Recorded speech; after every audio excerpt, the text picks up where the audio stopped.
Punch ബ്രേക്കിൽ ഇന്ന് നമ്മൾ രുചിയേറിയ ഒരു പൈനാപ്പിൾ പച്ചടിയാണ് ഉണ്ടാക്കാൻ പോകുന്നത്. ഒരു കൈതച്ചക്ക ഞാൻ ഫുള്ളായിട്ട് എടുത്തിട്ടുണ്ട്. അതിനെ നന്നായിട്ട് നീറ്റാക്കണം, മുള്ളൊക്കെ കളഞ്ഞ്. ഇനി ഇതിൻ്റെ കുഞ്ഞും പോകാനുണ്ട്. ഒരു 3 പച്ചമുളക് അരയ്ക്കാൻ വേണം. ഒരു ടീസ്പൂൺ ജീരകം, ഒരു അരക്കപ്പ് തേങ്ങ. ഇതാണ് അരയ്ക്കാനായിട്ട് വേണ്ടി.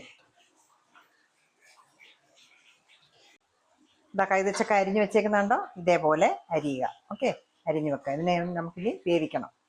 അപ്പോൾ കൈതച്ചക്ക ഞാൻ ഒരു 1/2 ഗ്ലാസ് വെള്ളവും 1 ടീസ്പൂൺ ഉപ്പും ഇട്ട്, അത് പറ്റുന്നതാണ് കണക്ട്. കണ്ടോ, ഇപ്പോൾ ഒരു തുള്ളി വെള്ളം ഇല്ലാതിരിക്കുന്നത്. ഇതാണ് പരുവം. ഇനി ഇതൊന്ന് ആറിയിട്ട് വേണം നമുക്ക് മിക്സിയിൽ അടിക്കാനായിട്ട്. ആ സമയത്ത് നമ്മൾ തേങ്ങായ, ജീരകം, പച്ചമുളക് എല്ലാം നന്നായിട്ട് പേസ്റ്റായിട്ട് അരച്ചു വെച്ചിട്ടുണ്ട്. കൈതച്ചക്ക ആറി, അപ്പോൾ അത് നമ്മൾ മിക്സിയിലൊന്ന് അടിച്ചിട്ടുണ്ട്. ഇനി നമുക്കിത് കൂട്ടാം. കൈതച്ചക്ക ഇതെല്ലാം കൂടെ ചേർക്കാൻ പോവാം.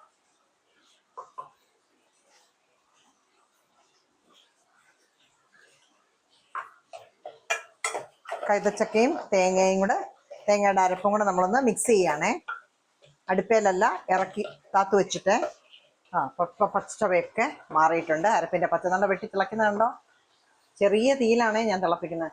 ഇന്ന് ടേസ്റ്റ് ചെയ്ത് നോക്കാം. അപ്പോൾ പച്ചച്ചവയൊക്കെ മാറിയെങ്കിൽ നമുക്ക് അതിലേക്ക് 1/4 കവറ്, അരമുക്കാൽ കവറ് തൈര് ഞാൻ എടുത്തിട്ടുണ്ട്. അത് ഇതിലേക്ക് ചേർക്കാൻ പോകുന്നു.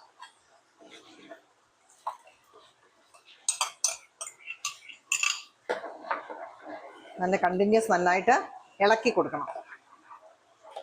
ഞാനൊരു 2 ടേബിൾ സ്പൂൺ വെളിച്ചെണ്ണ ഒഴിച്ചിട്ട് അതിലേക്ക് 1 ടീസ്പൂൺ കടുകിട്ടു. അതൊന്ന് പൊട്ടുകയാണേ, കടുക് വറക്കാനായിട്ട്. അതിലേക്ക് നമ്മൾ വറ്റൽമുളക്, 2 വറ്റൽമുളക് ഇട്ട് കൊടുത്തു.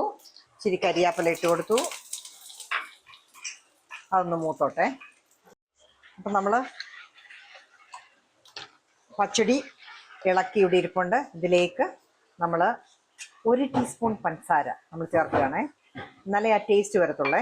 ഒരു 1/4 ടീസ്പൂൺ ഉലുവ. കൈതച്ചക്ക പച്ചടി റെഡി ആയിട്ടുണ്ട്.